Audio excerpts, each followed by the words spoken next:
help me out here. Help me out. Someone. I sent you up there. I got it. We have a major scandal at the WNBA. This is a family show, so we had to blur out this image. They also had nachos without cheese. That's called chips. Yeah. Okay. What's up, everybody, and welcome back to the Dan's Golf World Show. The topic of the week is not about one man, it's about 1,000 of them. We hit Mr. 1000 on the PGA Tour this week. The one and only Cam Young. Come on, guys, we give a big round of applause. Let's go, Cam Young. Way to go. Mr. 1,000. Finally locks it up. You know what? This guy is such a player, and he's got the game for it, but it's taken him a minute to get himself a PGA Tour win. But I think he belongs there. The trophy looks good in the hand, raised up to the sky, holding it up for all of its glory that it deserves.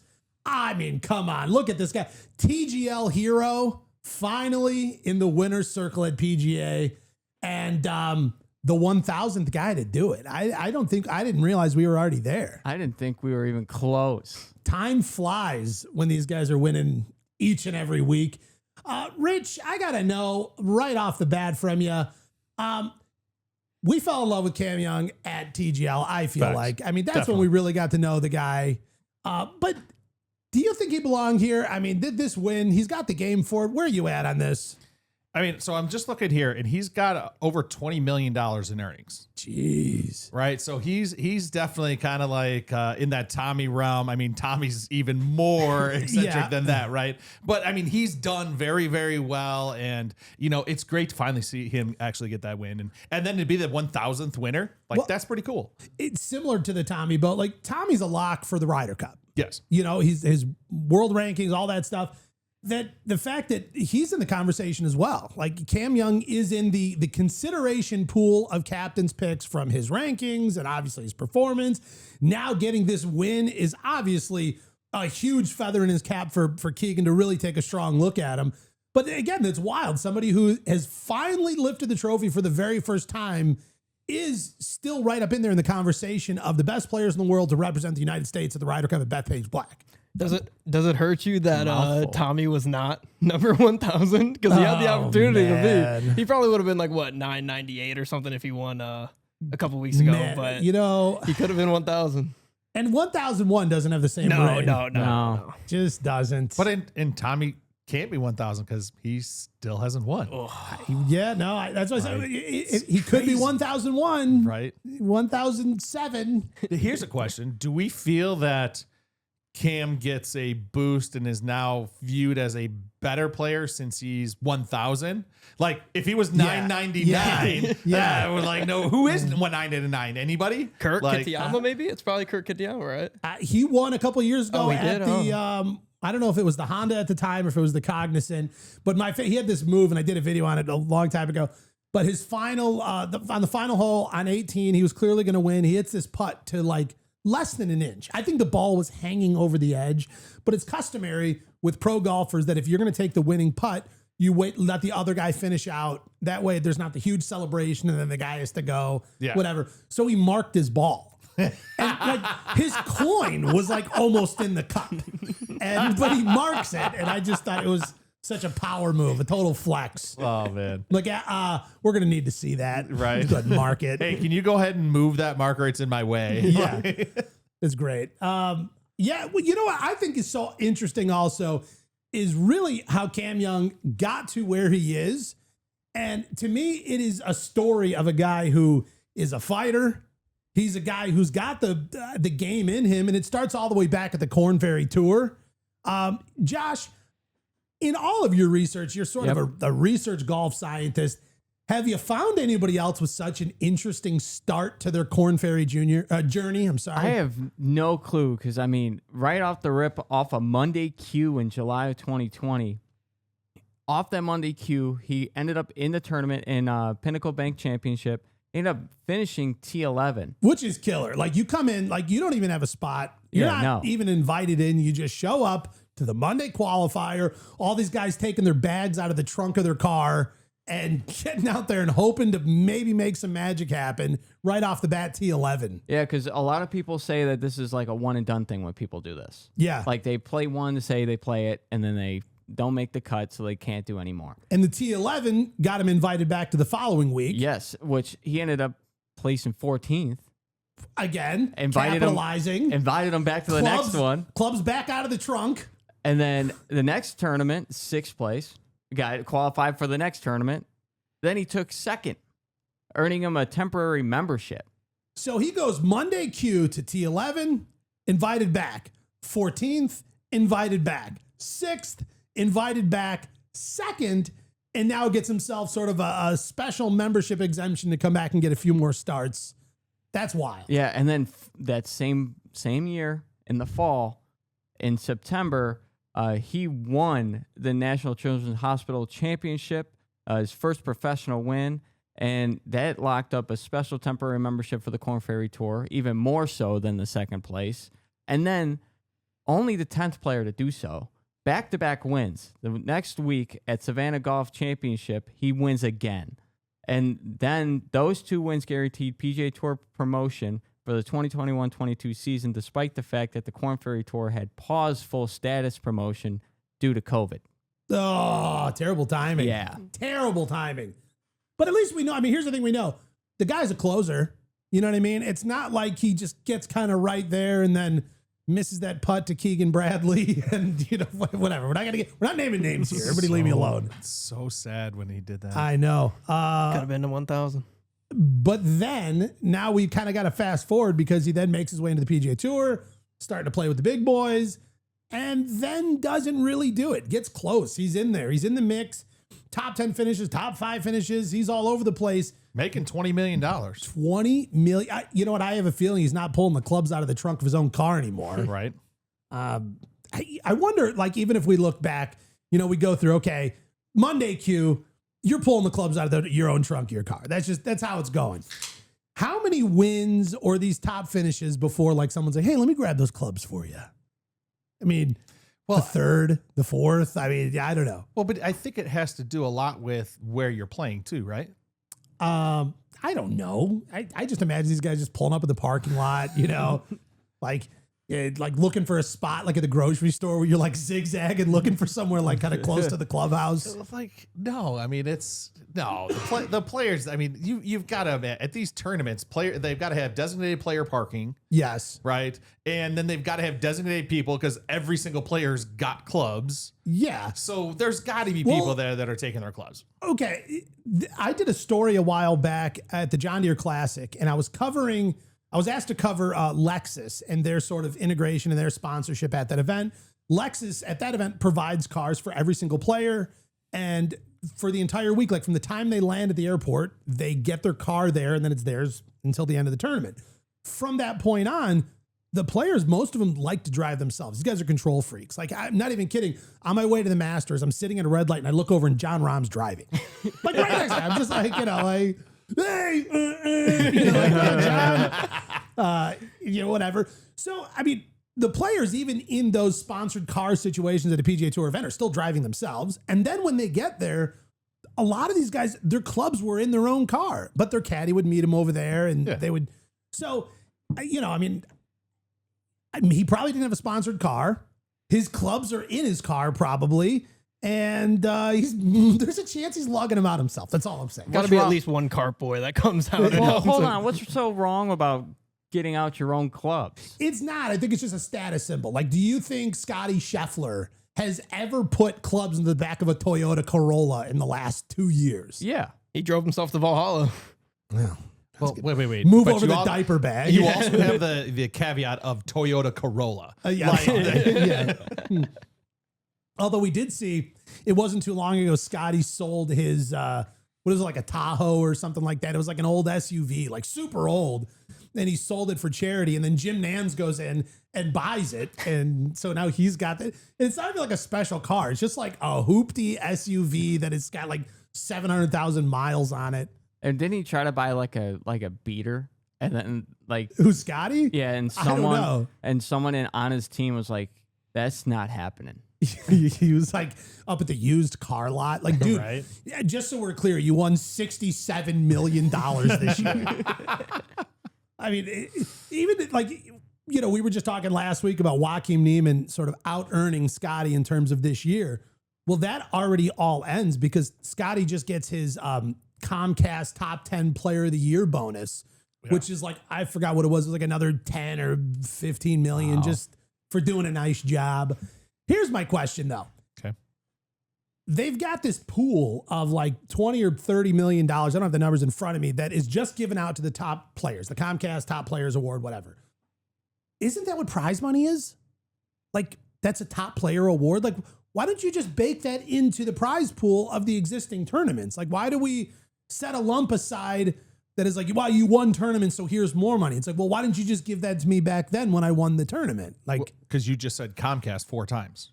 That's a really good point. Yeah. Okay. All right, Comcast, AT&T, and T-Mobile. Right. Let's thin it out a little. You know, they're not paying us anything. Listen, we didn't get a cent from that top player prize pool. Not a cent. I found this interesting for quite a while. It's not in this picture, but it's in this one here. The MLB logo on his collar. That's crazy. It just seems so interesting to me. So we had to kind of dive into this. And actually, Josh, this is another. I was like, Josh, I need you to look into this. I don't even have time to get to the bottom of this. So I do believe you found something here. Am I right? Yeah. So there's a family connection between the MLB commissioner, Rob Manfred, and Young's father, because his dad was the head pro at Sleepy Hollow Country Club. And that's where Manfred decided that's going to be my home club. Okay, so old-time buddies. Yeah, and as soon as he turned pro, he gave him, like, the rights. Like, here, you're wearing the MLB patch on your stuff. Like, probably gave him a little, like, Kickstarter money. But he isn't the only one to do it. So how many other people do it? Right now I have 2 written down. They said there's others, but there wasn't anything written down. Peter Malnati and Jonathan Vegas. Interesting. Yeah. I don't feel like you see a lot of that in sports. We're just like, the whole entire sport is my sponsor. Like, you know, like this entire organization of a entirely different game is, you know, like, I don't know. We don't see like the NHL logo and you know, like the NBA, you know, I don't know. I think it's pretty cool. It is kind of cool. It's a cool backstory. I also kind of feel like golf and baseball are much more related as far as like the old school, the old way, the old rules, you know, like the great American pastime kind of a vibe. If you pimp this home run, you're getting pegged next time you're up to bat, you know, like stuff like that. Who's that guy on TikTok and everything who does like all the lip reading and everything for like baseball? Oh, John Boy. Yeah. John Boy Media. Yeah. John Boy. Like, I don't watch a lot of baseball, but I have learned more about the unwritten rules of baseball than from watching his thing. I'm like, this is wild. I love watching John Boy's when they do the baseball fights. It is hilarious. It is, and he always calls out, "Oh yeah, just a bunch of people pushing each other around." Yeah. It's like nobody's actually doing anything. There's not an actual fight going on. No, you didn't see that pitch. I saw everything. You can't see anything. Like Barry, there was an interview. Barry Bonds, who is a all-time home run leader, controversial, but he said if Ohtani played back in his day, he would be getting drilled almost every at bat. Why? Because you're not going to get away with pitching a shutout and hitting 3 homers in a game. Why not? That's just how it was. He's just too good. It makes everybody mad. Yeah, you know how many times Bonds got thrown at? And I mean, he's like one of the walk leaders just because people were like, we're not pitching to you. We're not going to give you a chance to hit a home run. So he just gets walked. He's so like nice and polite, though. He's always like, thank you for allowing me to bat. Yeah. Like, you know, I appreciate you calling that strike. When he's not gambling. Yeah. What happened there? I don't know. Do we even get into it? We don't need too long of a story. Yeah. I you know, did his whatever his translator, his basebol caddy? Did his baseball caddy take all the heat? You know, I think so. It seems like it. Seems like it. Thank you for letting me bet on this game. I appreciate it. Thank you, FanDuel. Yeah. I've got a few other names here that previously wore the MLB logo. All right. Peter Malnati. Oh, we just said him. Adam Long. Oh. Brendan Todd. Okay. Ches. Something or other. Yeah. Reeve. All right. There we go. And Billy Andrade. Okay. Never heard of anyone. The biggest names in golf. Yeah. That's the who's who right there. You know, a lot of these big companies, they'll sponsor like events and organizations just to get access. Like, you know, if you sponsor this event, you get like a suite and, you get X amount of tickets and all this stuff. And then they get to use that and they give it out to their top clients and stuff like that.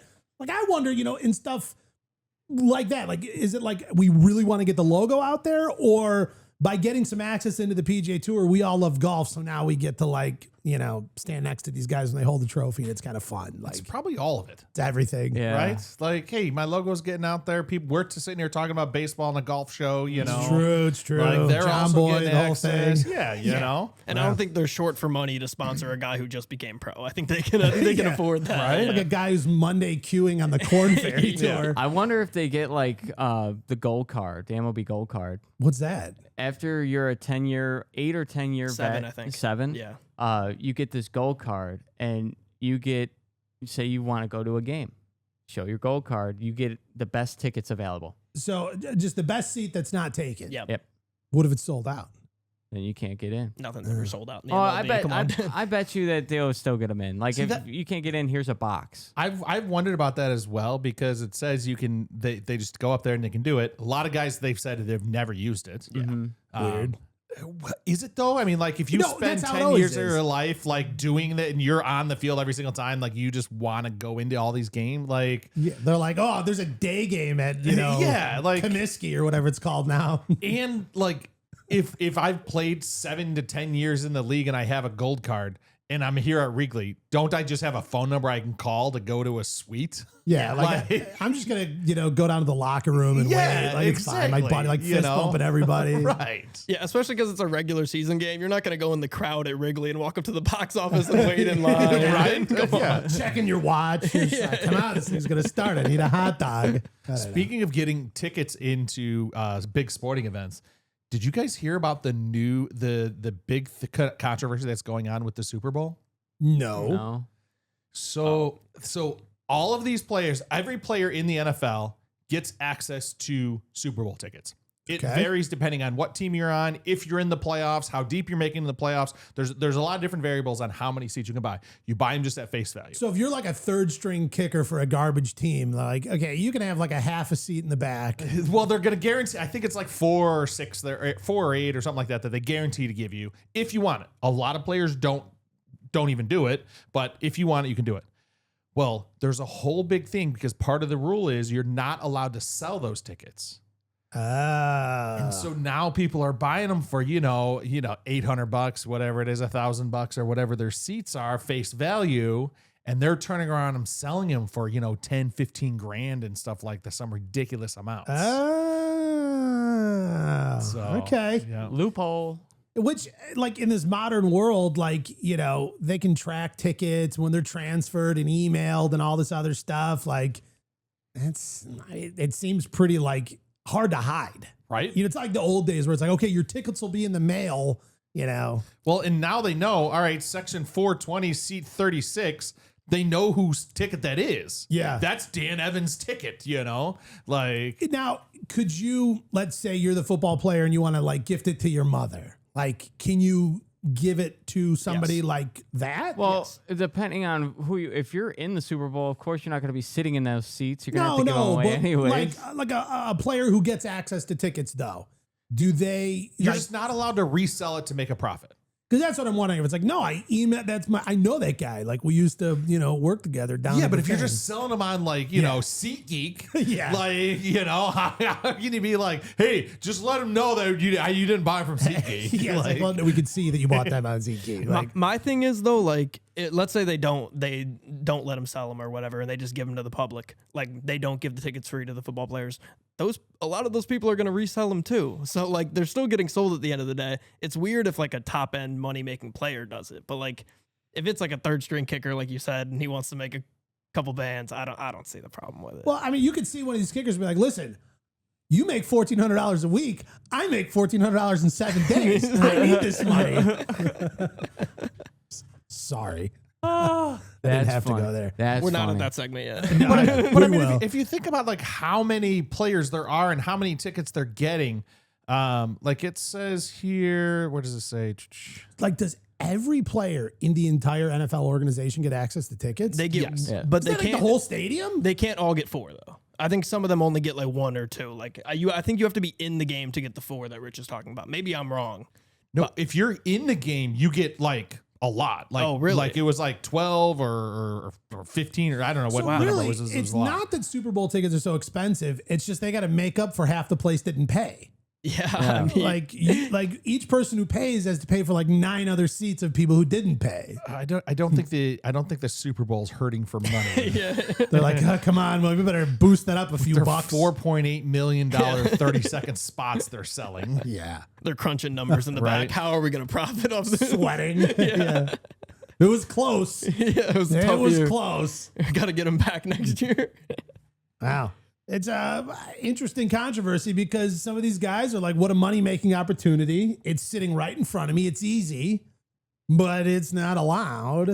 The SeatGeek's kind of right there hanging out with the reseller market. It's not as bad as the gambling, though. There's at least. almost 1,700 players. There's 1,696 active players. Wow.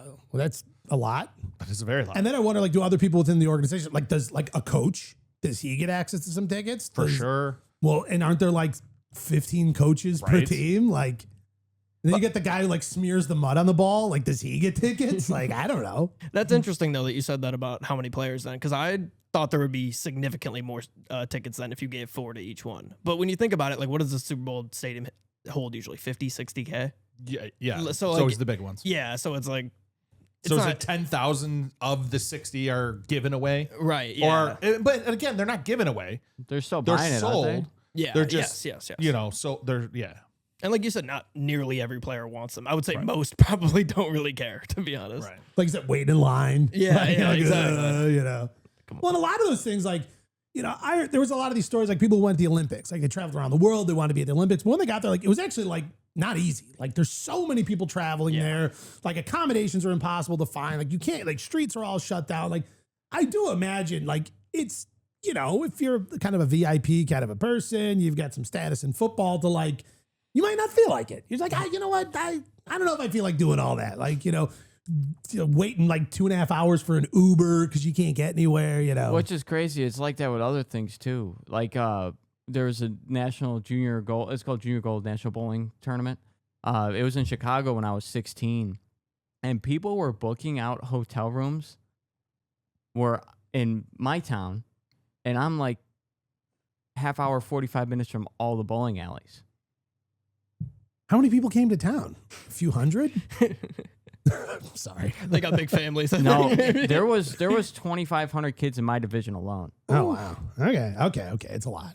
All right. Well, kind of excited. We got somebody joining us here on the show. Not only a friend of mine, a colleague of mine, but also the name of golf journalism, if you would. Let's welcome to the show the one and only Mr. Bob Harig. Bob, how's it going, my friend? Hey, how you doing, Dan? Thanks for having me. No, dude, I appreciate you taking the time, man. We haven't seen each other back in the States, I guess. Last Right. time was out in Ireland, so glad you made it home safe and sound.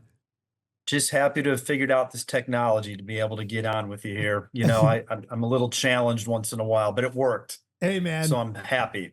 Well, you know what? The thing is what your contributions to the world of golf journalism, you get a pass. You should have a tech person there on the side helping you solve right. all this. I Hey, get an old man's pass. You're right. That's cool. I wanted to talk to you a little bit about FedEx Cup. I mean, we're here. It's the season has arrived. We've seen some changes in it.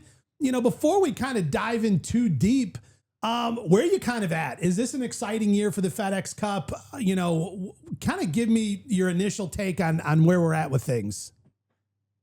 Well, look, first, I think they made a good change in getting rid of the starting strokes format at the Tour Championship. That was becoming every year.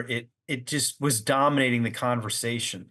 The idea that the guy who's leading actually gets a stroke advantage over the second place guy, 2 shots, and 10 shots over the guys at the bottom.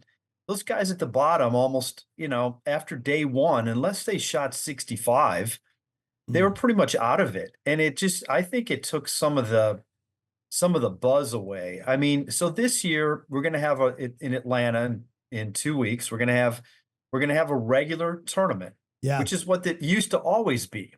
It used to just be that would be concurrent. There'd be a regular tour championship, and then they'd keep the points on the side, and you could win both or you might split it.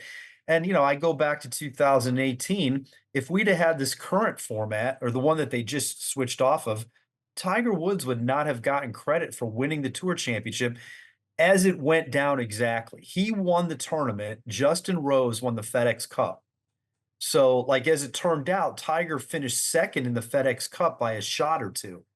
So, like, that great victory couldn't have happened. We've had a couple of instances in these ensuing years where Xander Schauffele shot the low 72-hole score at the Tour Championship and got nothing for it.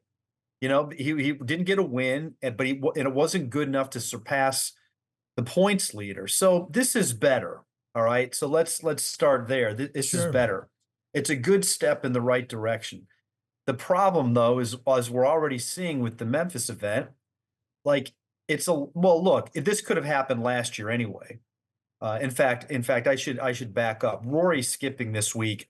He made this decision a long time ago before he even knew about what the format was going to be. He realized last year in Memphis he finished way down, and he only dropped one spot in the standings. And he's got a busy schedule. He won the Masters this year. He's playing like 6 times after the Tour Championship. So I do think Rory's an outlier, but there is the whole thing that a precedent has been set. You can skip Memphis and still advance to the BMW and the Tour Championship.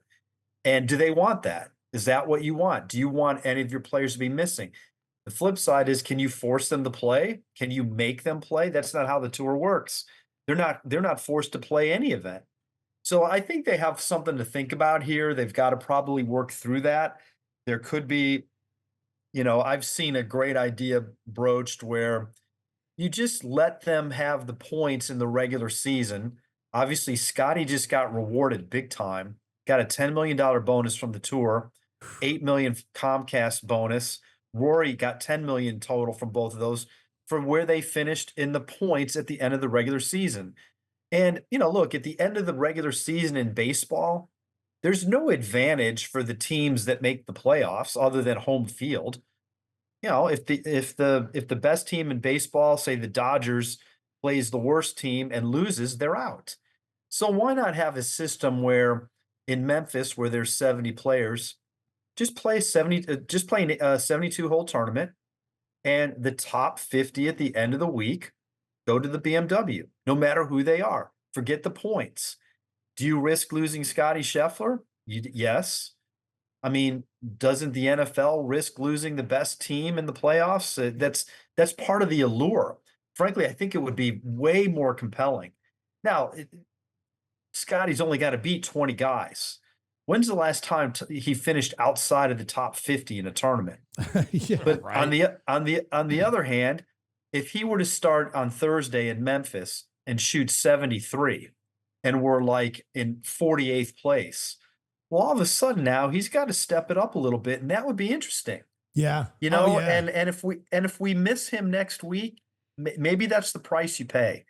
But this thing goes all the way back to 2007, and I think that one of the problems is calling it playoffs, because it's really not playoffs.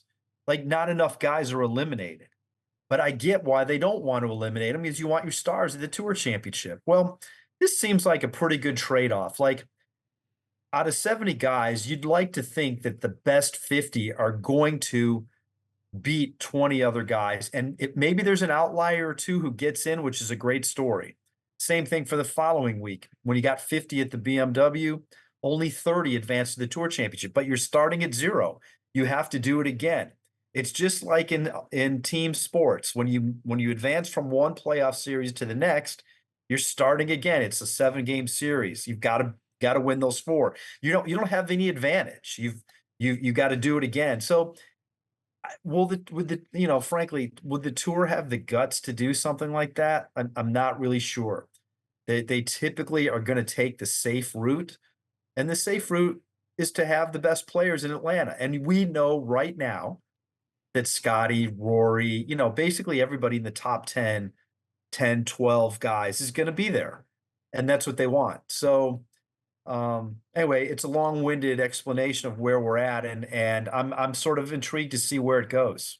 Well, I think you're so right. I mean, on the viewership perspective, it is fun to see the big names. I mean, it is tough when we tune into a week where a lot of these big guys, they've taken the week off. And, you know, on one hand, we like to see these new stars emerge, learn new names. I mean, that's how we got to know, you know, Jake Knapp last year and things like that, was from kind of having some space to make a name for himself. But at the same time, we want to see the big guys. We want to see those names that we've sort of been following their journey and have fallen in love with. But I do find that there is some excitement in there being an all-out foot race. That Sure. This thing, that the field is clear, and that it is just, may the best golfer win and go for this thing. Right. And I mean, I really can look at both sides and see, you know, there's viewership versus all out competition. And you kind of, does the PGA Tour end up prioritizing viewership first? You know, I don't know. I think they should at least explore it and maybe take a chance for a year. The thing is, you're not going to lose them all. Yeah. You know, you might lose one or two. But I mean, the way the system is right now, you know, the guys who barely got in, they're just happy to be there. Yeah. You know, guys from 60 to 70, they're happy to be there. And if they make it to the BMW next week at Caves Valley, they're thrilled. But if they don't, they're happy to have gotten in a $20 million tournament. Yeah. They've got to do a lot of work to get there. And depending on how many points they had, yes, the points are quadrupled this week. You know, instead of getting 500 like they did last week, the winner gets 2,000. So there is some volatility. But what you notice over the years is the amount of players that move up and out is really pretty small. It's usually like a handful. You know, there's not too much, turnover. Like last week, only one guy moved into the top 70. After all of that, after all the bubble drama, only one guy moved up. You know, it was Chris Kirk. And Ben On moved out. So whereas if you had this week's tournament, 70 players starting on Thursday, everybody starts at 0. I just think it's way more compelling. Yeah. You know, do we really, like, if Scottie Scheffler has a so-so week, do we care? No. But if he has a so-so week when he might not advance, you know, but the problem with this is the players have a lot of say. And my sense is they're not going to like that. Yeah. They want to be rewarded for the year that they've had. And that's why I bring up, though, they shifted the bonus money. They are being rewarded. Yeah. You know, and maybe they need to shift more of it to the regular season. You are being rewarded for what you did during the regular season. So maybe what they need to do is look at that more. You know, there are payouts in the FedEx Cup all the way down to 150th place. But the big money obviously is going to be in the top 30. So, you know, I think there are ways that they can accommodate that. Scottie, like I said, 18 million. At the end of the BMW, if he's first in the points, which without Rory playing this week, and then obviously Scottie having such a huge advantage, he's probably going to be first after next week. That's another 5 million. You know, and then at the Tour Championship, everybody starts at 0 and the winner gets 10. So if they adjust the numbers with the money a little bit, I still think they can make this fair for the guys having a great year, but they can also make their playoff system a lot more compelling. Yeah. I mean, you know, one of the big questions that's kind of been circulating around is, do you think that kind of here in the playoffs, the FedEx Cup finals here, that this is going to have some influence on Ryder Cup picks? Do you think this is sort of the do or die moment for some of these guys to really prove themselves, who are kind of dangling on the edge of captain's pick moments? I mean, do you think that this is really their moment to shine if they want in that spot? I don't think it hurts. You know, these are the last events, and also the Tour Championship counts for, you know, the picks aren't until after the Tour Championship. The top 6 are decided after the BMW. So the guys that are trying to get a pick actually have 3 shots at it. And if you're not in the Tour Championship, well, then does that mean that you should get a pick? Like, that's another way to look at it. Like, how good have you been this year? If you, again, what we were talking about, if you've had a great year, you're going to probably get to Atlanta even with middling weeks. If you don't get to Atlanta, does that rule you out? I think it depends on the guy. But certainly there's so many guys right now that are like kind of in this discussion. Chris Gutterup, who's had a nice run here lately, was on nobody's radar. Cam Young, obviously winning the Wyndham, has experience at Bethpage, had a pretty good year, solid ball striker, long hitter, putting great. But does he have to do anything in these events? I kind of think he does. I mean, I'm not saying he has to win, because I don't think winning a stroke play event portends playing well at the Ryder Cup. Yeah. But I think you want to see some form, and the other problem is that right now we're still 5-6 weeks away from the Ryder Cup. Like, does what you do now really matter? Like, how, like your form is fleeting. And so, I mean, like even in Keegan's case, the captain, who everybody assumes should be on the team, he's 10th in points. Well, that win at the Travelers will be a long way removed from the Ryder Cup. And he missed the cut last week. He had a decent week at the Open. But maybe he needs to do something, because he's a little bit of that gray area, being 10th in the points. And it sounds too like a lot of guys are going to go play. They're going to have a bunch of guys play Napa, which is 2 weeks after the Tour Championship and 2 weeks before the Ryder Cup. There was a lot of criticism for the U.S. team 2 years ago because there was such a long gap. Yeah. I think they're going to rectify that this time. I think guys are going to go to Napa to play the Pro Tour. So, there's that too. But I mean, the team's already decided by then. So yeah, it's interesting. And there's a lot of guys in the mix. I mean, and you've got some guys on the U.S. team who probably we would have thought were locks. Morikawa and Cantlay, who've not had great years. I think it would be silly to not take Morikawa. He's 8th in points. He's still a very, very solid player with a lot of experience, but Cantlay's 14th. He's missed the cut at 3 majors. He's got a lot of experience and was really good in Rome. I don't think these decisions are easy at all. Rich, you had something if you want to go ahead. Yeah. So when you're talking about as far as the point scoring and everything like that, do we like the fact that they do get the captain's picks because we have all of the live golf players and that, as far as that goes? You mean the fact that they're included in being able to be picked? Yes, correct. Yeah, absolutely. I mean, no matter what anybody thinks of live, I just think that you put that aside for this. Keegan made it very clear on day one. He wants the best 12 guys, the best American players. He has already come out and said, in fact, I talked to him at the British Open, Bryson's on the team. Now Bryson's 6th in the points, but he's not earning any of these next 2 weeks, and it's possible he could fall out. But I think we all felt he was going to be there. A long hitter, Bethpage. He's popular. It's great for the fans. You'd be silly to not have him there. Does any other live player have a chance? I mean, look, they're playing the next 3 weeks also. Actually, they're playing the next 3 weeks. They've got their last 2 individual events, and then they have their team championship the same week as the Tour Championship. And, I'm not sure there's any on the U.S. side. I'm not really sure there's anybody that is standing out. I mean, Patrick Reed made a little bit of a run when he won the Dallas event, but he fell off since.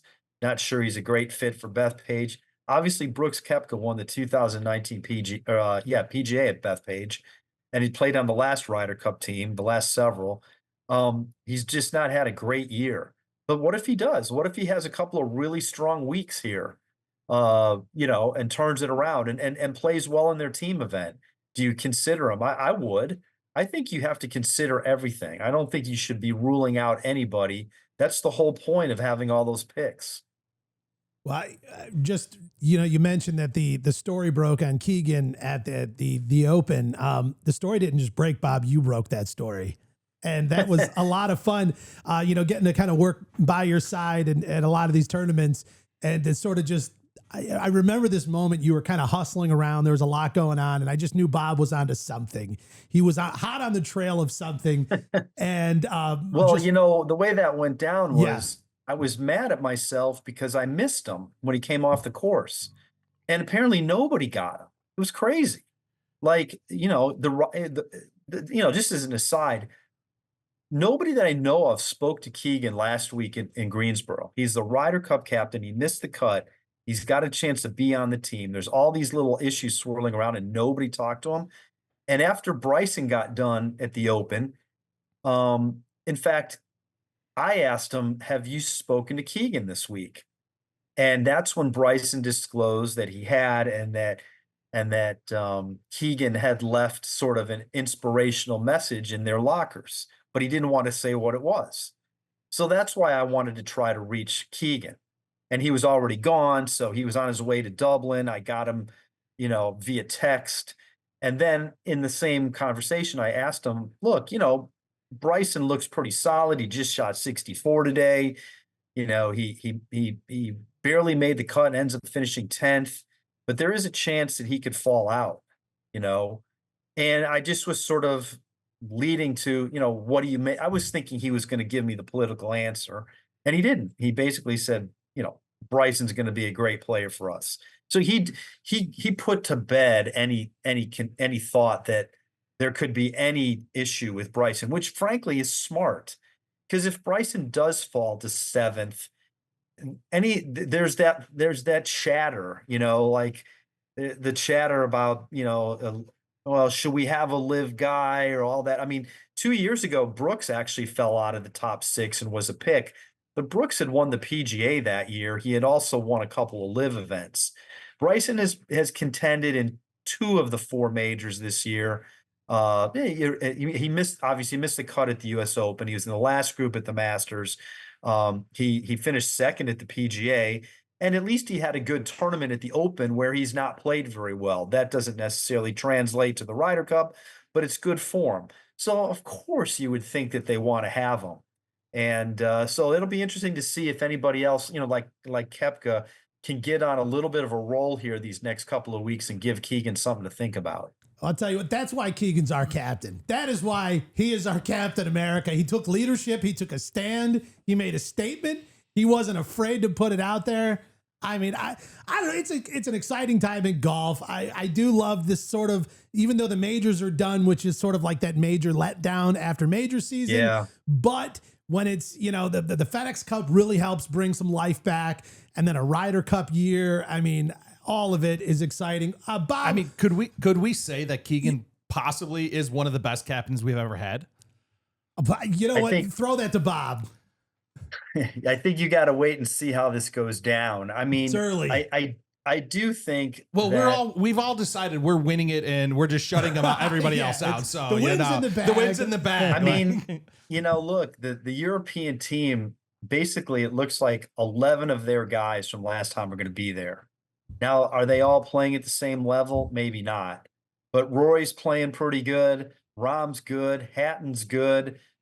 Tommy Fleetwood's been pretty good. Maybe Ludwig has fallen off a little bit. And certainly Victor hasn't been the same as he was 2 years ago, but they're formidable, and so whereas the US has a lot of murkiness about its team. And then I think the Keegan situation as a player has made this even more murky. He's in this kind of no man's land. If he'd be in the top 6, he's on the team. If he's outside of the top 12, he wouldn't be on the team. No chance he picks himself. But when you're 10th, even 8th makes it a little bit easier. And that's why I think these next 2 weeks are kind of big for him as a player too.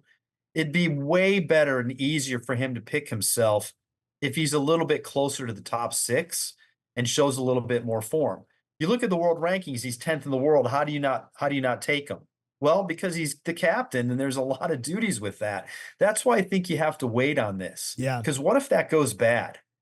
I've always been one who says the role of the captain is overrated.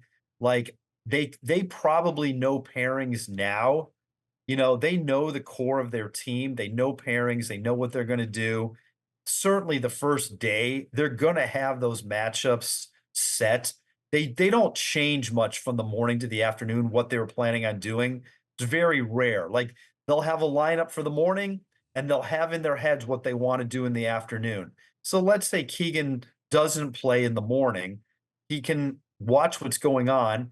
He's slotted to play in the afternoon, and then he doesn't have to worry about anything after that. Any decisions the first day aren't going to happen until that night. I just don't necessarily think it's that big of a deal. The captain isn't out there running around giving advice to everybody, on every single shot. In fact, it's already been determined he can hand that off. So my guess is Jim Furyk, one of the assistants, becomes the guy who can go around to the groups and give advice. Well, Jim Furyk's done this plenty. He's played in like 9 Ryder Cups. He was a Ryder Cup captain. He was last year's President's Cup captain, so he was with most of these guys in Montreal.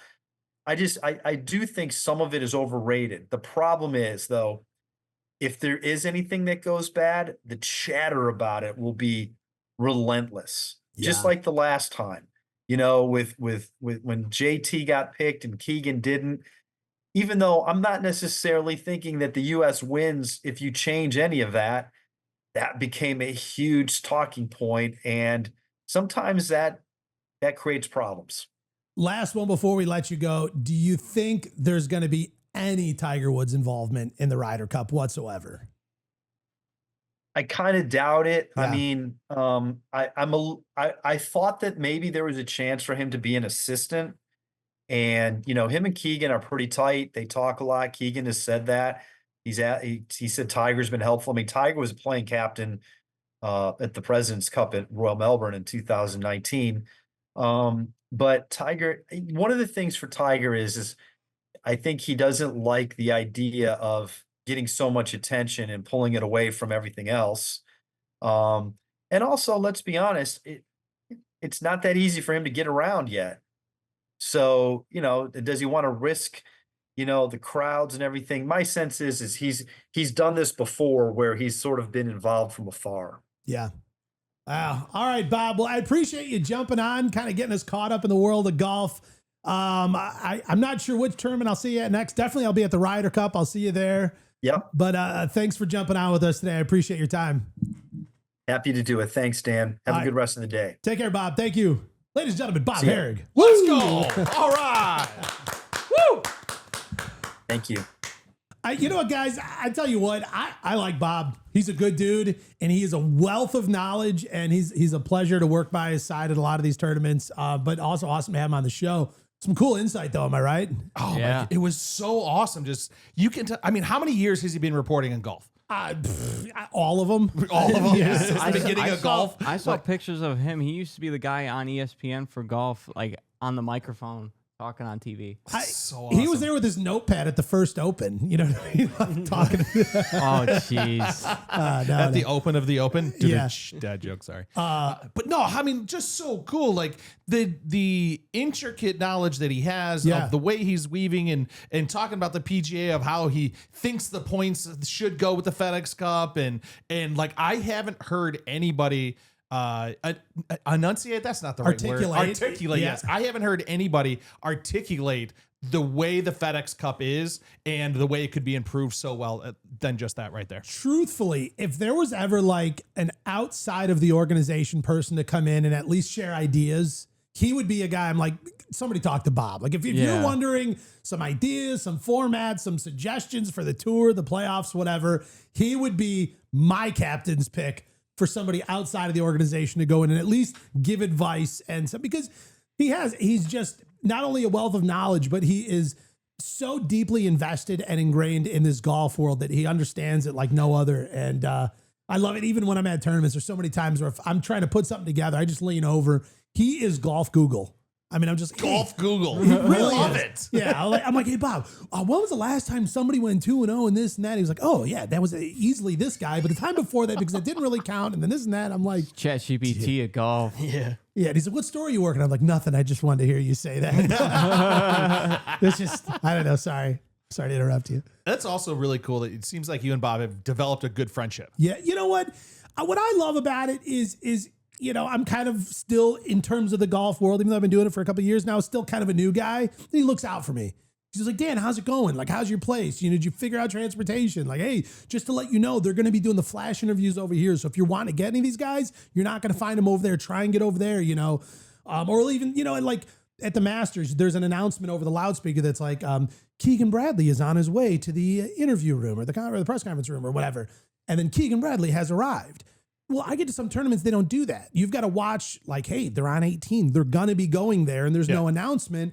And all of a sudden, like I'll see a bunch of people come flooding out. I'm like, wait, what just happened? Like, oh, we all just got Bryson. I'm like, what happened? So sometimes Bob will just lean over and be like, Bryson. I'm like, oh my God. I'm like, Yeah. So it's just cool. Like, you're right. It's become not only a good working relationship, but a friendship. And he keeps an eye out for me. He's a good dude. What's also awesome about that is like, he's not like trying to hoard information and trying to scoop you every time. Yeah. He's like, hey, Bryson's about to be here, like you said, looking out for you. Yeah. And what is so interesting also, a lot of the journalists in the golf world, they're not super guarded, like with their own information. And you'll see, like, when you get your seat assignment, it's the press conference room, the media room is huge. So you don't know who you're sitting by, and it's rarely the same people. And all the time, someone will be in the middle of typing and they'll put their head up and they'll just look around and be like, hey, did he finish this or that? And someone will be like, oh no, he did this. And like, people just throw into like, it doesn't matter whether it's golf week or, whoever. And it's a very cool thing that I've seen, that it's not this like super competitive world. Like, don't look at my screen. I have a stat that I don't want you to know. That these guys really do kind of work together to get the story of golf out there. And that was a big surprise to me and something I actually found very cool. Do you think that golf's one of the only sports that does that? Because I feel like all these baseball and football reporters, they want to keep that. Yeah, it's super competitive for like Is it? NFL, NBA, MLB. So that's why when you said that, my first thought was, yeah, like you said, is golf the only world where that happens?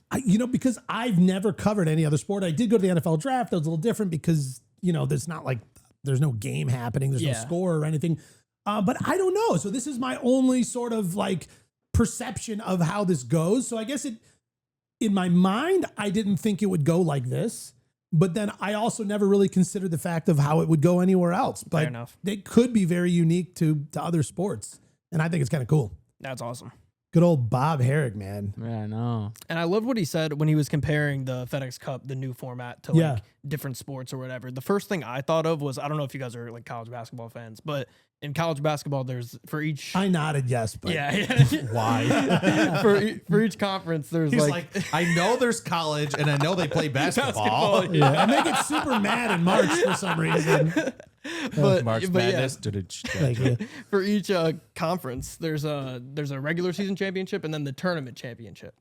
So I feel like that's very interesting with this golf thing because now we have the FedEx Cup champion, like Scottie, and then somebody completely different will probably win the tour championship if he doesn't.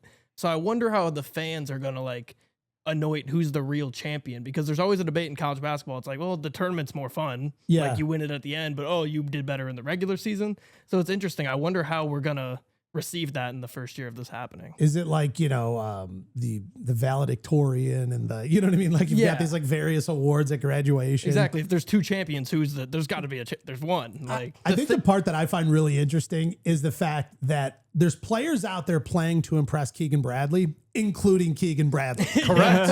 Like he's like, For man, I sure. really got to look good for this captain's pick. I hope I pick me, I mean, that's so spot on because It's wild. Because like he said, he's ranked 10th now. Yeah. Right. And you also have to be, when you're that player manager, you're extra hard on yourself. Yeah. Because you don't want to be like, oh, I took the spot from a JT or I took a spot from somebody who's on that border, and now I don't perform very well. So now you're going to have to live up to that scrutiny so much of player coach and player manager, stuff like that. It would Well, be we funny. even look at like last year's Ryder Cup that, there were a couple guys like, for example, Spieth and Thomas were not at the top of the heap, but they've done so well in Ryder Cups. They have this energy when they play together. It's so exciting and fun to watch that it was almost like we're okay that you went a little deeper in the stack to pull some guys up that we love to watch. But I imagine it's tough to do that for yourself. Correct. To be like, well, I'm pretty deep in the stack, but people love to watch me. Right. So if you think about it. Do you have any idea? Well, actually, before I ask that question, I want to just glance on a quick thing of, I loved the format he talked about as far as just making it like a 3-tournament player elimination. Yeah. You've got to play well in order All to out keep foot advancing. race. Yeah. What I love about it is because you could have Cinderella teams that win, or not teams, Cinderella individuals that win. Yeah. You know, just like in March Madness, that's always the dream. You take a 32nd place team and all of a sudden they're in the Final Four and it's like, holy cow, like this is awesome, you know? And you even look at, like, obviously, Bryson isn't a part of this, but the scenario at the Open where Bryson had a very, very rough first day. Yes. And everybody's like, criticizing his game and this and that. Very rough. And then he came back and, I mean, 65. literally, was a top finisher. But after day one, let's just say one of these top players has a rough day. We're like, they're out. Like, oh my goodness, like that's it. They're out. Like, this could be crazy. We've got news headlines. But then they come back and fight like a dog and they get themselves back in this thing. And it's like, that is super watchable golf. And the other thing too is, it's not like some of these other tournaments that you watch and there's no big names participating. Yeah. Right. Yeah. All the big names are participating in all 3 events. So when you do have a Bryson that might struggle on day one, shooting 7 over or whatever it was. And again, we know he plays on live. bad. We know he's not a part of the FedEx Cup. It was an example based upon the Open. Everybody calmed down. Yes. But, in that scenario, now that's the talk of the town. Scottie Scheffler's not, might miss the cut, might be on the bubble, And then, okay, hypothetically, Scottie doesn't make it. Well, that's cool. We still have Rory and we have JT. We have all of these other huge names that are playing. You're still going to keep the interest there. Now, do you think if, let's just say, in this made-up world, it's an all-out foot race, Scottie falls out, does he use his gold card to still get tickets to come back and watch? I don't know. Who knows? Does he want to fight the traffic? I've got no idea. Way to bring that back. Full circle. Guys, did you guys know before I move on, do you have one more thing, Rich? I do have one more thing in there. Okay. Who do you think? So I had a huge segue going there. All right. Go ahead. Who do you think is going to be some of the deep picks that Keegan takes that are well outside of the top 10, if anybody? Ooh, I don't know. To me, it's almost like a fight at the top. You know what I mean? Like, there's so many players that are like on the bubble that is there room to bypass some of those guys to go for a deep pick. Yeah, I don't know. I think is your deep pick like only 11, 12, or 13?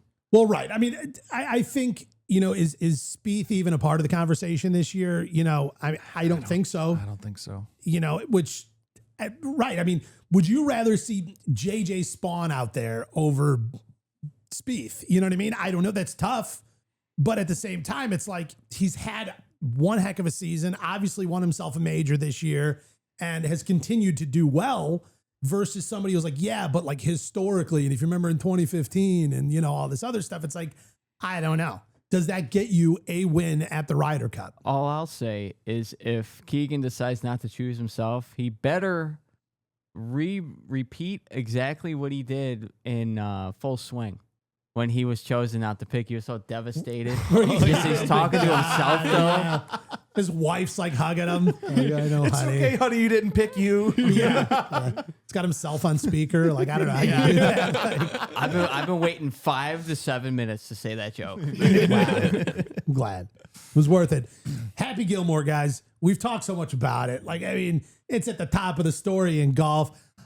Smashed some records. Yep. Did you guys see that? Smashed. It was a smash hit. Netflix, #1 release in the history of all of Netflix. Even if we go back to when they used to send you DVDs in the mail, nothing compared to what Happy Gilmore did on its opening weekend. What were the viewers on that? How many millions of people loaded that thing up and streamed it? Was it 46.7 million? Yes. That is huge. I wonder, like, obviously Netflix doesn't have box office numbers, but if that were a box office number, and I get it, okay, it's easier to stream it at home in your living room so you can pull it up and everybody has Netflix. So maybe not that many people would have gone to the movies and bought a ticket. But I'm just curious, like, where would that land in the way we rank movies in like box office numbers? I don't know. Probably huge. What's absolutely crazy to me is just, I mean, anecdotally, like this weekend out of like everybody I was talking to was talking about Happy Gilmore. Yeah. There's 0 times in the last ever years we've been going there that everybody was talking about any movie that was at a theater. Yeah. I mean, everybody was talking about it and talking about just every part about it. Like, oh, the Spider-Man 78th reboot. Did you see that? Nobody's talking about that. Yeah, but Ben Affleck is Spider-Man now. This is insane. Dude, I would love to see that when you were talking about, like, I don't know what it would be in box office. I would love to see a conversion of that compared to Fantastic Four. I It didn't would be hear anybody close. talk about that. I mean, No, yeah. it would be close. I think it would be close. Close. Here's the amount of people that I heard talk about Fantastic Four this weekend. 0. You. One. Yeah. Right? Yeah. Right? That's it. Wait, Did it do everybody well? talked about No, did it do well at box office? It had a good weekend. It always does. Yeah, it's kind of baked in. They print money over there. Yeah. I almost feel like the box offices, they've just figured out a formula to make the numbers be big. Yeah. Like, it's not even like... It's like, well, if you consider all the refills of popcorn, like that Right, goes yeah. to a little Like, does anybody know what actually is it? Just movie tickets? Like, I have no clue. It's what box goes in. office sales. so that's what the does that like mean? seats. It's like Yeah. each seat goes towards whatever. But I mean, I feel like, is it a thing that just marketing dollars will be like, I'm going to go buy out these 10 theaters, Oh, I'm so many sure. in a row just so to boost the numbers to get more hype on? Like those bands that would make like silent albums on Spotify, and their fans would stream the silent albums just to Yes. like fund the band. It's like a 16-hour track that they're Yeah. just hitting play on. And then you like to support the band, play our silent album all the time. Well, speaking of big numbers, also the Happy Gilmore putter. Who would have thought that this thing would be like an absolute sellout phenomenon in the world of golf products? I want one so bad. I know. I at least want to like hit one. I want to hold it. I want to like see what's going on. Well, Rich, unfortunately you can't because they have been sold out everywhere. True. And unless you're ready to invest big, the reseller market is insane. These things are on eBay. They're on all these, golf resale sites and all that stuff. And we're seeing these things going for like over $1,000, upwards of $1,500. I even saw some posts that people now, who knows if they actually sold, but people had them up for like $2,800 to get the Happy Gilmore hockey stick putter. Here's what I did here, though. Go on. There were some folks saying that you can actually putt really well with it. Yes. Like, that's wild. Yes. Like all of this tech, we're talking. We spent way too long talking about lab golf last week, and the directed force balance putter and this and that, and you just get a big old hockey stick and like, no, that's what you need. I don't know. Is it the size? Is it the face? Is it the weight? The balance? Like, what is the tech behind this? And how much longer before this is like, oh, there's mallet, there's blade, and there's hockey stick, and everybody makes one. Well, here's the thing, too. Maybe they don't look at it as like they're putting anymore. Maybe they're just hitting a ball. And maybe in their head, it's like they're more relaxed over the ball when they're about to. Yeah, Hit a like putt. Because if you miss it, it's like, well, I'm using a hockey stick. Like, of Yeah. course I Yeah, missed it. built-in excuse. Yeah, Yeah. you're just getting a huge fight. Like, who cares? Come on, Scottie, pull the shirt over. I do. I really want to at least just like hold one, try it. I don't know. Maybe we need to pool together all of our Christmas money and I'll pitch it and buy one. I mean, I'm not going to lie. Like, if I'm going to spend over $1,000, I'm probably going to get both a jailbird and a lab putter. Yeah. Put both of them in my bag before I spend $1,000 on this. And like the club head covers too. Like that's like to me like the other half of the fun. Right. 'Cause it's got to look great. Which speaking of, I was at the PGA Tour Superstore yesterday. There's tons of Happy Gilmore merch in the golf store right now. Love it. You buy some? Nah, I didn't. What'd you get surprised. What'd you get What did I get? For what? for your birthday yesterday? Oh, these Oh, shoes yeah, I'm wearing. happy birthday, Dan. Thank you. I'm 24 again. 40th year of life. Stop it. No, it was fun. We spent the day we kind of came up with this fun idea of like, how about this? We'll all go out and then I can go pick out my birthday present. I was like, all right, cool. Well, first stop, let's go to the golf store. Imagine that. And once again, I walked in circles around the golf store and couldn't find something I didn't have. So that I didn't get anything there. No new putters, no new clubs. No, but here's what I will tell you. Go on. I've been looking at a spider putter for a while. Obviously, it was a game changer for Scottie. It is now like one of the number one putters on tour, even above the lab and all that stuff. The lab for me, I haven't made that connection where it's like a game changer, but I really like the feel of a spider, even though I'm a Cobra guy, whatever.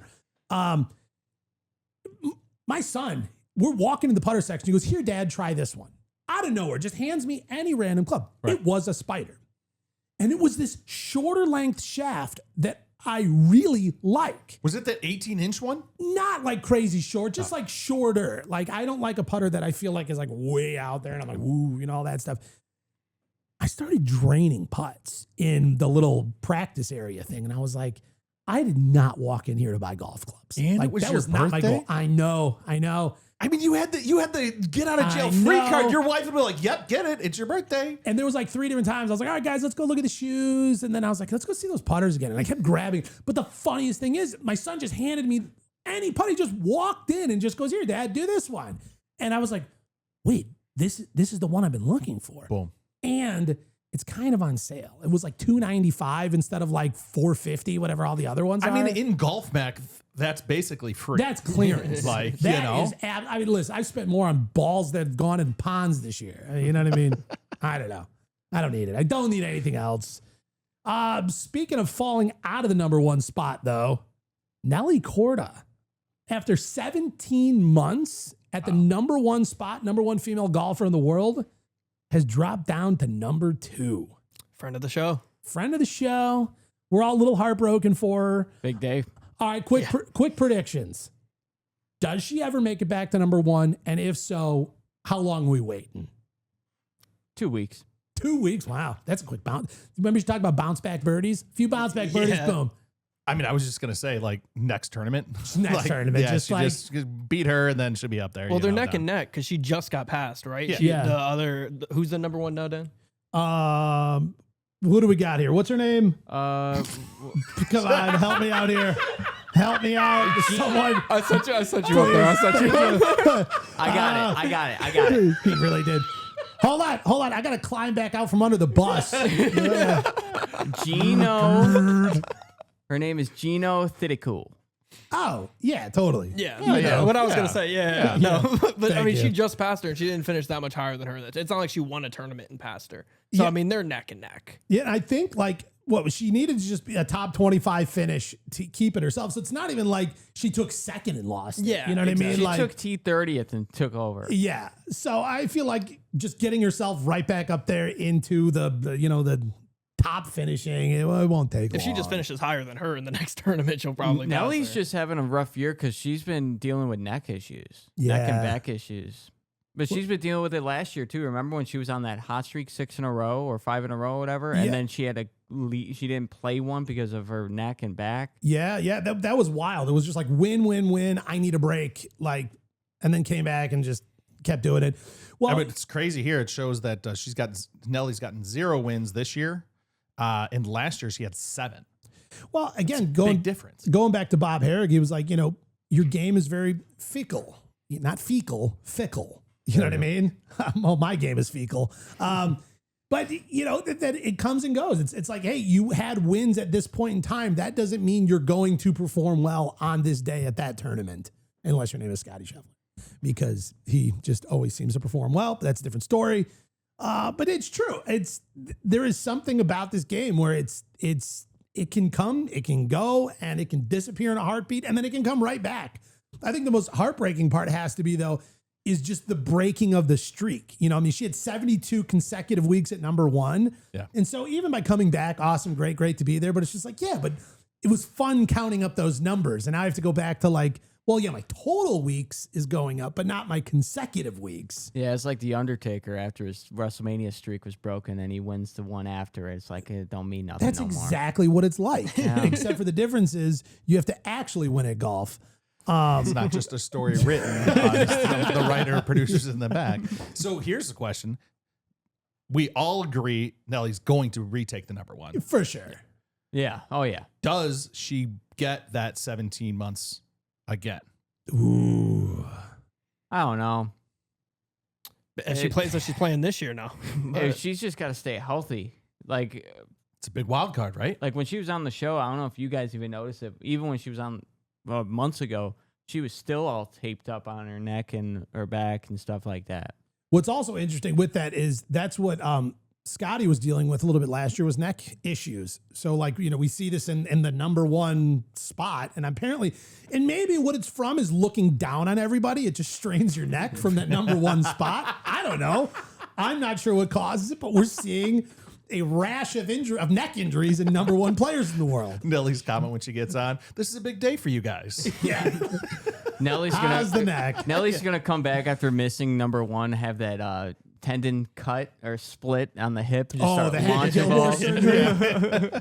I don't know. Well, I hope she makes it back. Hope she makes it back on the show. Hope she makes it back to number one. I hope all these things happen. I don't know. It's hard to say. Oh, is it already that time? It's that time. It is breaking news time. Dun, dun, dun. And Rich, I'm so glad you're here in studio for this. I love it. I guess you breaking hear it. news this week. Top story. Bryson DeChambeau in the White House. He has an appointment from the President of the United States. The President's Council for Fitness for Kids? Is that what they call it? Yep. Well, I think, you know what? I grew up a plump kid.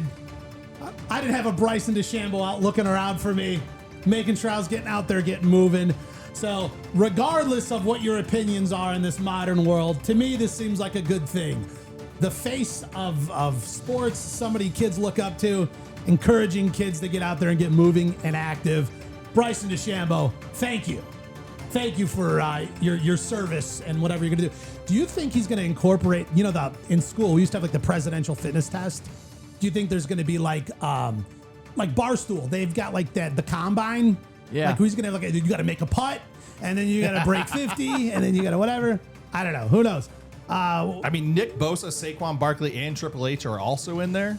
Which is Weird combo. it is. It's great. A well-known star-studded lineup that kids from all around the world can look up to, and hopefully, whatever. All right, other breaking news. We have a major, major scandal at the WNBA. This is a family show, so we had to blur out this image. However, for the second time, we have had, I don't know, we're calling it an adult toy. Massager. Okay. A massager of sorts thrown onto the court at a WNBA game. How offensive and how comedic all at the same time. Now, this is the second time it's happened. I don't know if this is becoming an epidemic. I don't know if this is an issue we're going to have to start looking for. I don't know how you scan for these things. I don't think there's a metal detector that's finding this object of sorts. Well, the good news is someone showed up to the game twice for a WNBA game, so that's huge. That's huge. I think that's the real victory here. I also love the moment where they're like carrying it off, covered in like a towel. Like nobody wants to touch it. I don't know. This happened in like July 29th and then August 1st. Like that's close together. That's pretty close together. Both the Valkyries games as well, Right? So.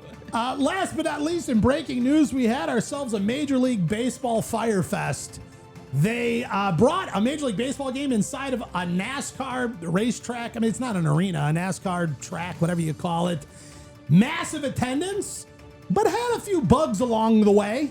Couple issues. Weather delay led to a delayed start, which pushed the game back. And they were a little undersupplied. Did you guys see they ran out of hot dog buns? So that seems like an instant easy count. you know what? 100 hot dogs, 100 hot dog buns. It also seems a little bit like what was happening at the WNBA game. We had a bunch of these, whatever, I don't know, going around. They also had, nachos without cheese? They're That's serving called chips. Yeah. Okay? If you've got nachos without cheese, that's called chips. All right, hold on. I got to know. Right now, I'm turning this stupid music off. At what point does chips go to nachos? The cheese. That's it? It all depends. Okay. No. What if the cheese is not cheese? It's like, hey, could I substitute the cheese for salsa? Is it still nachos? No. No, it's chips and It's salsa. also, yeah. Okay, so one form of dip transforms this into nachos. No. If I take a chip, dip it in the cheese, Yeah. it is not nachos. It is chips dipping into cheese. In queso, yeah. Sounds good. If I put the cheese on top of the pile of chips, it is now nachos. Okay, so if you go to a ball game and you get the nachos and you get that tray with the little divider and the cheese is in one side of the divider and the chips are on the other because you don't want it soggy, is it chips and dip? Or is it nachos? Because you ordered nachos, and did you not get what you ordered? Let's not split hairs here. I mean, Yeah. Can I have a take? Please. go on. I only call it cheese and queso if it's real queso cheese. Like if it's like if Chips you, and queso? If you could see like all the what is it, peppers and everything Yeah. in there, that's queso. But if it's nacho cheese and it's, you know, nothing in it but nacho cheese, it's nachos. I got a question. Why do my kids call me queso? Do you guys, this is like a new thing. They call you the cheese. You're pretty young. Do you have any clue what this means? I don't. Nah, I don't even have a guess. Yeah, he's the baby on the show now. I know. It's Josh number 2. How old are you? I'm gonna be 23 on Friday. Wow. Friday. Yeah, Friday. What a birthday Look week. at that. I know. Look at that. My other son turned 6 on Saturday. Like, There we go. I'm gonna Our work on aunt this turned, week. it's her birthday today. Wow. Like- We should have had her call in the show. Yeah, that would have been Yours great. yesterday. Yeah, well, we didn't want to bump Bob, so you know. whatever. I don't know. I think we need a little bit clearer definition on what defines a nacho. I do like the fact that if you're dipping into nacho cheese, that would also qualify as Yeah. nachos. I agree. Now, what about ballpark? When you get the helmet and Yeah. there's no you substitute nacho cheese out for like just shredded cheese, and you got all the meats and all the fixins in there. That's like nachos. I call that, Is that robbery. nachos? Is what I call that. Yeah. Oh, like poverty nachos when you sprinkle on the cheese and then melt it in the microwave, which are the best. I eat them all the That's time. awesome. That's what was the Napoleon Dynamite? Yes, Remember he had the yes. humongous Sam's Club bag of cheese. Yeah, to make it as nachos. So again, if the cheese is unmelted but sprinkled on the chips, it's still nachos. Correct. Yes. To me, no. But if it's a pile on the side and you're somehow like scooping shredded cheese, No, that's weird. You're in serial killer territory. Yeah, that's wild. you need help. There's a hotline and you should call it immediately. Yeah, I don't know.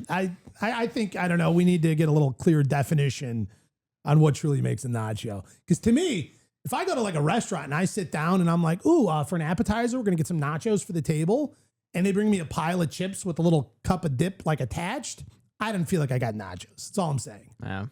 Maybe there's a little more wiggle room at Chips and events. You know, like a restaurant nacho is very different than a ballpark nacho. Oh yeah. Very. We can get the same name. I mean, listen, like here's Again, the- when you're at the ballpark, you are dipping into nacho cheese. well, okay, but here's the thing. If you order pizza and they have melted cheese on the side, is that still pizza or is it like soggy Italian bread?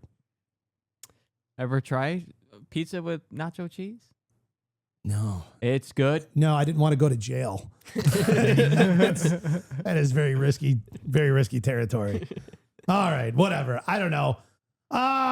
What else do we got, guys? We talked about FedEx Cup playoffs. We talked about a little bit of everything. We had a few guys on the bubble trying to make their way in, make their way out. Because here's the thing, at the end of the day, these guys want to win some money. Yeah. And it's a good year to make it in because regardless of how great your season was or wasn't, nobody's getting those starting strokes.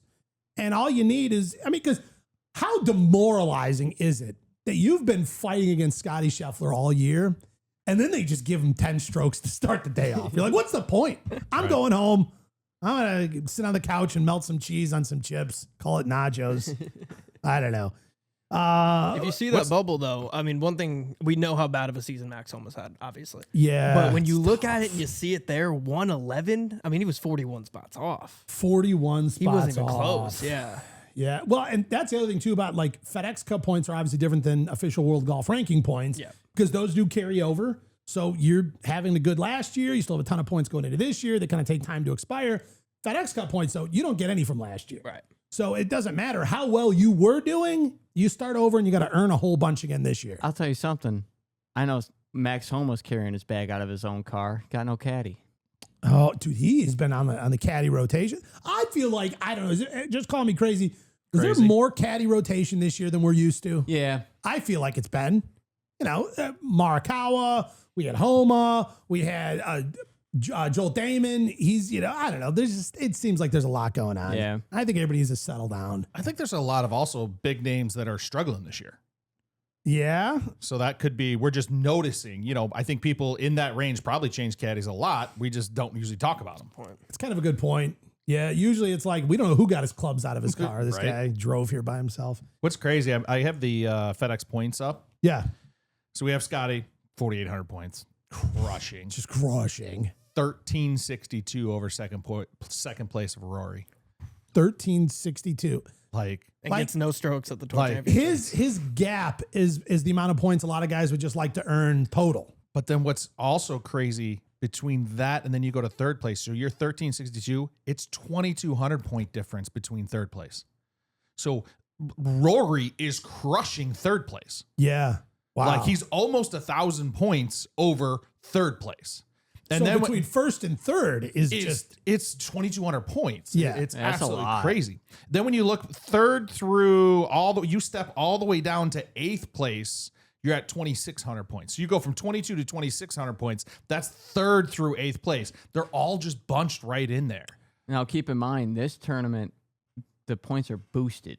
Yeah.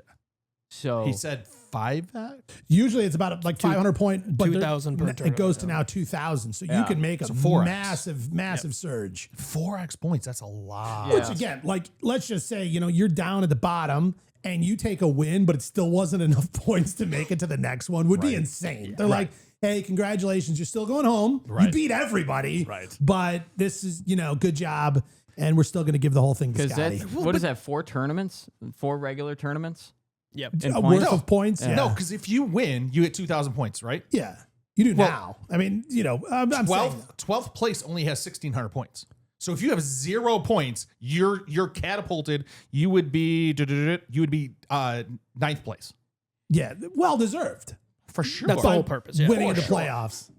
Absolutely love it. Josh, who are a couple of these names that just missed the bubble here or made the bubble, made and missed? On the bubble, so Ricky Fowler made it in 64 position. That a boy. Kevin Yu, a 66 position, made it. Emilio Grillo, 67th, and then Cam Davis at 69. But the people who missed it, there are some good names Some here. heavy hitters. Yeah, Davis Thompson was in 71st, Gary Woodland in 72nd, Adam Scott in 90th, Joel Dahman in 93, Tom Kim at 94, and Max Homa at 111. Like, Wow. especially Tom Kim, Homa. I could see Dahman being up there, but Tom Kim and Homa, and even Adam Scott. It's interesting and it's tough. I mean, because it's guys we like to watch, players we've been rooting for a long time. I mean, and they kind of weren't even like close. It No. wasn't even like, oh, you missed it by 1. No, what is it, top 70? Yep. Yeah. Wow. Well, we'll see what happens. Speaking of what's happening, Live Golf Chicago's in town. Love it. It's in our backyard. What are we, like 30 minutes away from the course, give or take? I don't know. Oh, or like 45. 45. I have traffic. Depends on where you live. Yeah. Whatever. Yeah, if you live closer, it's not that far. So, I'm a little bit closer than you are. All right. Well, then you better beat me there. Kind of excited, though. We were out there last year. It's a good tournament. It's a good course. A lot of fun. Obviously, Live Golf always brings big names. That's kind of the format of the whole tour. But I'm excited. I don't know. Do I talk about what might be maybe happening? Is it too early to 100% announce? you do. Well, I mean, it's not announced. We announced the maybe. Okay. Well, Yeah, how about this? Tease, so maybe. I think by the time this show's edited, we'll know the real answer. Fact. So we might be taking this part out. So if you hear it, well, cool. Good news for me and all of us. I might be playing in the Pro-Am. That would be awesome. Yeah. I might be caddying for you in and the program. Rich might be caddying. And we might be recording you at the Pro-Am. Yeah. So the studio's going to be empty here shortly. I don't know. I don't even know who I'm playing with. There was some conversations going on. I got a text, whatever. I'm hoping. I don't know what my tee time will be. I don't know who I'm playing with. But what I do know is if it happens, it's going to be all we talk about next week on the show. I'm kind of excited. Also, potentially maybe some player interviews. Who knows? Live Golf Chicago could be a lot of fun for the gang. Live is so much fun. It is. It is so much fun. And- I love during Happy Gilmore how the Maxi was like an over-the-top example of what Live is. I mean, driving the side-by-sides stuff down the course, absolutely crazy. But to me, that's how fun it is. Did you guys see this video that Bryson posted, speaking of Happy Gilmore and all that, where like it's Bryson like crying? Oh, I And just he's- saw that yesterday. And on it, it says, what is it? There's I'm like a missing caption. Rory's titties. Yes. Yeah, he's just like crying and like all distraught. Yeah, thank you, Bryson. Bryson's channel is so much fun. Dude, he doesn't care. Doesn't at all. That's funny. Like, I wasn't expecting. Actually, the Crushers posted that. Well, hey, speaking of posts, we got to jump into this one real quick. Go on. So one of these golf gods, huge channel, they made a comparison to Joaquin Niemann and the run he's having. And it says here, professional golf has not seen this in 25 years. Joaquin Niemann is turning into one of the greatest golf Golf seasons of all time. Thank you. It's a little blurry. I can't see that far because I had a birthday and I'm getting old. And then they show here the comparison. Tiger Woods, 2000, 45% win rate. Joaquin Niemann, 2025, 45% win rate. And of course, sparked a lot of controversy in the comment section. You know, listen, percentage wise, they're not wrong, but it's always tough when people make these Tiger Woods comparisons. When they make a post like this, though, they're just looking for Rage. controversy. Oh, yeah. That's all it is. Yeah. There's zero people that think that's But true. here's what I truly love and appreciate is the Joaquin Niemann's team jumped right in the comments Yeah. and they cleared the record. They cleared the air. And what does it say over there? I can hardly see that far. We're his team, but even we know this is a very inaccurate comparison. It's too soon. Skull face emoji. It does not. It does get engagement though. Handshake emoji. Yeah, and so this is the Torque GC like verified. Like that is his actual team. Got in the comments just to be like, listen, thank you. This is flattering. He's obviously doing great. Let's all calm down. Yes. Like, and then I love the accountability. Accountability. Well done. Like there was just like appreciation. Everybody's like, thank you. Yes. Thank you. Thank you. Even though this dude is having an unbelievable season, it is so tough when you get. I even still feel like the Scottie Scheffler Tiger Woods comparisons. Like it's still just like okay, like Still not. It's going to be very hard to find a next Tiger Woods. You know what I do find interesting though is if we look at like major championship tally and we like to look at this sort of Scottie Rory comparison, that back in April the score was 5-2 majors Rory, majors Scottie. Fast forward to where we are, it is now 5-4.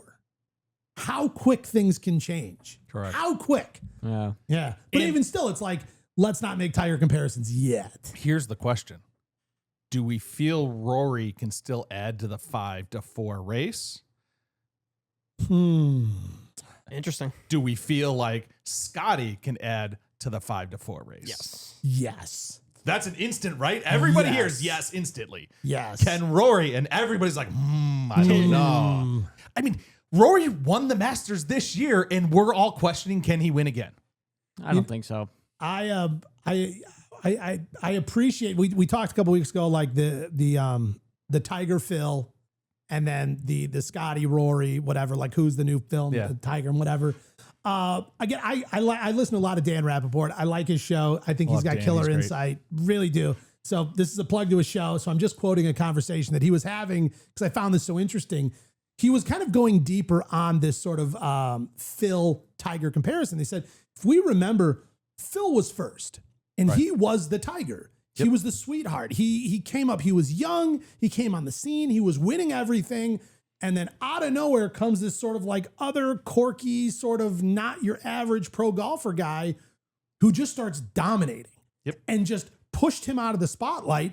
And here he is still playing some of the greatest golf on the planet, but just in that, like we just looked at it, those points, the difference from second to third is huge, but from first to second is huge.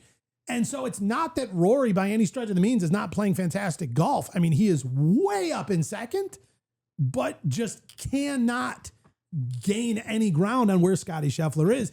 And to me, I found that to be one of the most interesting comparisons of sort of the Tiger Phil era that we're looking at now, where Rory was that young phenom. He was the guy, he was the kid, just everything, all the commercials, everything. And now it's like he's still playing unbelievable golf. If you look at even just the difference between second and third, but what Scottie's doing just casts such a shadow over it that it sort of just drifts Rory aside. And like even you said, it's like, is he going to add to those 5 majors? Well, I don't know. Depends if Scottie's playing or not. Like that's the tough thing, you know? I don't know. It's interesting. I think Rory still has several majors in him. I would like to think so. I mean, Scottie's not going to win all of them. Scotty's not going to all of them, and two, he is a solid second place. Yeah. And it's, any given Sunday, they say that about football, but it's the same thing with their golf tournaments. When you take a look, when Rory's playing that good at golf, where he's a solid second place, he can easily add to the 5. It's true. I'm not saying he's going to win 4 next year. Yeah. Can he win 1? That's definitely doable. Yeah. I don't think he's going to like double grand slam. Right. No. No. But he can definitely, over the next couple years, win another 2, 3 majors. Yeah. Well, I mean, that's the thing. It's like he's still playing highly, highly competitive golf. He's Correct. not like on the back 9 of his career, and we're kind of watching it slow down. He won the Masters this year. Yeah. Like, you can't say he can't win another major. Yeah. That's to the same year he wins the Masters to be like, yeah, but he's done now. Correct. Like, how do you know? You don't know anything. Right. Literally don't know anything. None of us know anything. But facts. we're going I to don't speculate. think they know. Yeah. Nobody. I think Bob Harig's the only one who knows anything. Right. I mean, he proved that. Great guest on the show. We're going to have him back a whole bunch. Side note, JJ Spawn's 8 in FedEx Cup points right now. Dude, big year. Is he going to be on the tournament or on the not FedEx Cup and the Ryder Cup? Ryder Yeah, Cup. He's thank you. close on OWGR, right? He He's might up there. be top 6. I don't know. I know he was close. He was like 5th at one point, I think. And I also know, like, we even saw after he won the U.S. Open at the following week, like, just the amount of, like, love. And I'm sure they do it for everybody, but just, like, there were those clips from the range at the following week during the practice days where just all the guys coming over, just, like, give him a hug, like, dude, just congratulate him. Like, it seems like he is well-liked in the circle of pro golf. And we know that chemistry is a big part of the Ryder Cup, too. Facts. So I think that is an important factor when you're considering these captain's picks. It's not just like a pure data thing. Yeah, There is a part of it where it's like, we need a team that is going to bond and come together and all for one and one for all. And, we're kind of like all becoming like summer camp bunk buddies, or whatever. And if you win the U.S. Open, that helps a little bit too. The only It guy under helps. par at Oakmont. Yeah. Like literally at Oakmont, it's like, JJ Spawn in the rough. It's Right. like, that dude, he won Oakmont. Yeah. Like, just calm down. Yeah. Because we do know Bethpage Black is a notoriously extremely difficult golf course. So I don't know. Maybe there's something there. So here's a question: 11 and 12 right now in FedEx points. Maverick McNeely is 11, and Andrew Novak is 12. Then if you step down, the next American ranked players, because you got Corey Connors, Ludwig, and Robert McIntyre. Did you say Ludberg again? Yeah. I did say Ludwig. I don't know. Why do I always call him Ludwig? Because it saves time. Fair enough. Is this FedEx or OWGR? This is FedEx. Okay. So you sit down, 16th overall is Cameron Young. And then the next American player after that at 19 overall is Colin Morikawa. So do you drop a Maverick or an Andrew Novak out and plug those players up? I would. I mean, when you're talking about team, you're talking about Put him on speaker and camaraderie, tell him he's not on the team. right? Right? Like, This is for full swing. how does that go down? I mean, Keegan's sitting 10. He's got to be in. As of now, he's still sitting in. I think as long as he even plays decent over these next couple weeks, you know what I mean? I think, I don't know. If it would be tough because there's not much other chance to prove yourself beyond here in the FedEx Cup. Right. I just thought of something completely off topic of what we were talking about, but Nice. it's going to be huge. Love it. Full swing. Yeah. The next season is going to have Happy Gilmore stuff in it Oh, that will be fun. because it's all Netflix. yeah, it will. Yeah, well, and also the organization Pro Shop Sports, which is Scratch and all those other channels, they were executive producers on the movie of Happy Gilmore. They are also the executive producers and creators of Full Swing. Oh, it's going to be So sick. there's got to be a ton of like inner I workings. just thought about that. Yeah. There was an interview, Chad Mumm, the CEO of Pro Shop, who again runs all those organizations and all these projects, it was cool. They were trying to find the swing double for Happy Gilmore because Happy said that he had like Adam Sandler had some injuries and he was a little worried about being able to do the swing over and over. So they wanted to find like a swing double for him. And right off the bat, they're like, hey, Michael Block. And so Chad Mumm calls Michael Block. They fly him out. There's a really cool story. And he even got the haircut, like where he like trims like the brow line, like flat and everything. And they had him out and he had the swing down. And then like the director or whatever, he's just like, he's too tall. Like he's too tall. Like it's not going to work. So it's just even interesting like that the full swing guys, that whole team, everything, they were all the way down to like helping get people into the movie. I mean, so I do believe there will be some interesting full swing Happy Gilmore 2. That'll be fun. Kind of excited. That would have been fun if they crowbarred that in there, like had his swing double in there, because just somehow writing in the story, because that's how they do it. Yeah, like he now just still gets a cameo. Right. Another whatever. All right, guys. Did I forget anything? Are we good? We got it all. We covered it all. Yep. All right. Well, Live Golf Chicago this week.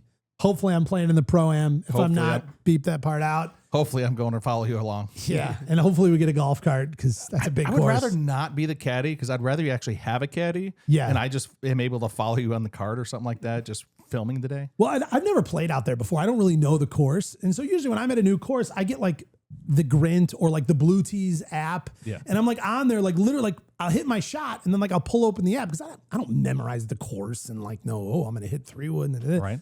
So like, I'm just imagining like I'm standing next to one of these pro golfers with my phone out, like zooming in to see how far if I should hit like an 8-iron or something. I don't know. Hopefully I don't embarrass myself. It's all I want to do is just play decent. I just want to like hit the ball okay. I just want to have like a good day of golf. That's all I pray for. You will play decent. I know I will, but you guys know it is. There's some days where like the game really shows up. You're feeling good. It's flowing. And there's other days where you're like, why isn't this working? Like there's just something, I don't know. We'll get there early. You'll hit some balls on the range beforehand. Yeah. That helps your game so much. I know when I'm playing with you and you just go out there, sometimes it's, hit or miss. Either way, it takes a few holes, like no matter what, because it's like, well, I haven't hit any long irons yet. Like, how are these feeling today? Like, I didn't really get to like do some chipping and like kind of find that. And we'll get to the range early. Oh yeah, we're getting there like 4 hours early. Oh, for sure. I hate to put pressure on you, but that first shot might be everything. Oh, I hate to do it. Josh number 2. Stop that. I hate to do it. He's gonna be like from behind the camera. He's a little kid over there talking. Don't listen to him. He's like, thank God I'm not the little kid no more. Oh, you still are. You're younger than he is. What? No. No, come on, don't even say that around me. And Make on him the feel first old. tee for the Pro-Am, Dan Evans, and then he's going to be like, just remember, this is like everything. Yeah, right? Like this is, if you think about it, probably one of your biggest moments in golf. Your thought bubble right now is going to be saying that as he's up there. It all comes down to this on the first shot. Yeah. You know, he's going to be the guy in Happy Gilmore in the corner, like, You jackass. jackass. I'm like, Go to your happy place. like, you're on my team. Like, we're in this together, guys. I'll be, if I'll caddy, I'll be like, you need a breaststick? Oh my God. So is your happy place like young Stacy holding 2 big chugs of beer? Like, No, it's Virginia Bennett. Listen, at the happy place is one singular place. Oh, gotcha. And when we go there, it's all whatever he saw in the movie. Grandma on the slot machine. Yeah. Do you know I just realized his happy place probably because his name's Happy? yes. You just realized that? Oh my. It's his happy place. Because it's happy. Cue the Gilmore. outro. But here's the thing, though. Brought to you by Sports Illustrated. It would be weird to think that I'm in my Dan place. yeah, fair Like, enough. go to your Dan place. Like, that gets weird. I know. All right, that's it. We got to get out of here. That's it for this week on the Dan's Golf World Show. Let's try it like this. Brought to you by... Sports Illustrated. Nailed it.